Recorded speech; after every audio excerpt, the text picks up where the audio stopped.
एक गांव में एक हरकेश नाम का एक व्यक्ति रहता था। हरकेश के घर में उसकी पत्नी नेहा भी रहती थी। नेहा हरकेश से बहुत प्यार करती थी। एक दिन हरकेश से नेहा बोलती है, क्या बात है राजा जी, आज इतना सज सवर के कहाँ जा रहे हैं?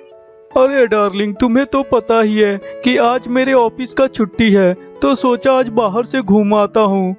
और इस तरह पति पत्नी आपस में बात करते रहते हैं। तभी अचानक से उनके घर एक लड़की आती है। लड़की को देखकर हरकेश पहचान नहीं पाता, परंतु हरकेश की पत्नी नेहा पहचान जाती है, क्योंकि नेहा की चाची की लड़की रहती है। अरे सुनैना, तू अचानक से यहाँ, घर में सब कुछ ठीक तो है ना?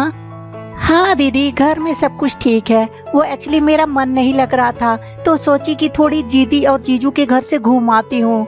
हरकेश जब पहली बार सुनैना को देखता है तो देखता ही रह जाता है, क्योंकि सुनैना दिखने में बहुत ज़्यादा खूबसूरत रहती है। और हरकेश सोचने लगता है कि मेरी किससे शादी हो गई, ये तो इतनी खूबसूरत है, मेरी शादी इससे होनी चाहिए थी। और तभी हरकेश बोलता है, अरे साली साहिबा, केवल अपने दीदी से ही बात करेंगी, अपने जीजा का हालचाल नहीं पूछेंगी?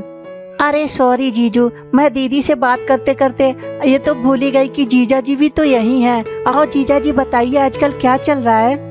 और क्या चलेगा साली साहिबा, रोजाना ऑफिस जाना, घर आना। आज संडे है तो छुट्टी है, तो सोचा कि थोड़ा मार्केट से घुमाता हूँ, लेकिन आप आ गई। अब आपके स्वागत के लिए तो हमें बंदोबस्त करना ही पड़ेगा कुछ न कुछ। सुनैना जब अपने जीजू की ये बातें सुनती है तो सुनैना सोच में पड़ जाती है कि मेरे जीजू कितने अच्छे हैं, मेरे दीदी का कितना ख्याल रखते होंगे। धीरे धीरे समय गुजरता जाता है। एक दिन सुनैना बेडरूम में रहती है, तभी अचानक से उसके जीजू वहाँ पे आते हैं और आकर बोलते हैं, क्या बात है साली साहिबा, आपका तबीयत तो ठीक है ना? देख रहा हूँ 2 दिन से आप काफी गुमसुम रह रही हैं।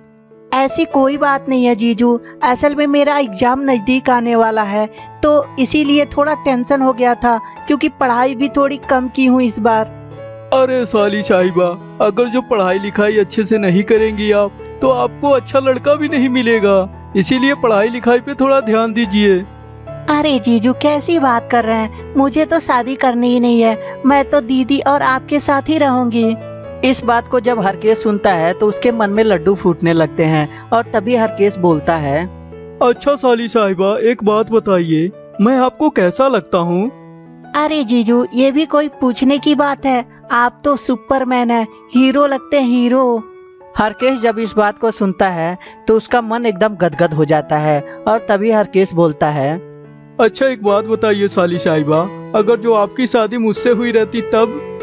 अरे जीजू, अगर जो आपकी शादी मुझसे हुई रहती तो मैं आपसे बहुत प्यार करती और आपको कभी ऑफिस भी नहीं जाने देती। इस बात को जब हरकेश सुनता है तो अपने आप को कंट्रोल नहीं कर पाता और तुरंत उसे अपने गले से लगा लेता है। तभी उसकी साली बोलती है, अरे जीजू, ये क्या कर रहे हैं आप? छोड़िए, मुझे ये सब चीजें अच्छी नहीं लगती, प्लीज। ये क्या कर रहे हैं? छोड़िए मुझे।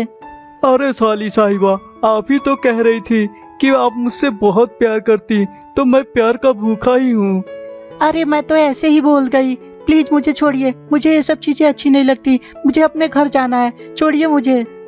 हरकेश जब इस बात को सुनता है तो उसके दिल पे बहुत ठेस पहुंचती है और उसे छोड़ देता है और बोलता है, मुझे माफ करना साली साहिबा, मैं समझा कि आप मुझसे प्यार करती हैं, इसलिए मैं आपको बाहों में भर लिया था, लेकिन ये बात मेरे पत्नी को मत बताइएगा। ठीक है, मैं नहीं बताऊंगी, लेकिन मैं अब इस घर में रुकूंगी भी नहीं, मैं जा रही हूँ। और यह बोलकर सुनैना उस घर को छोड़कर चली जाती है।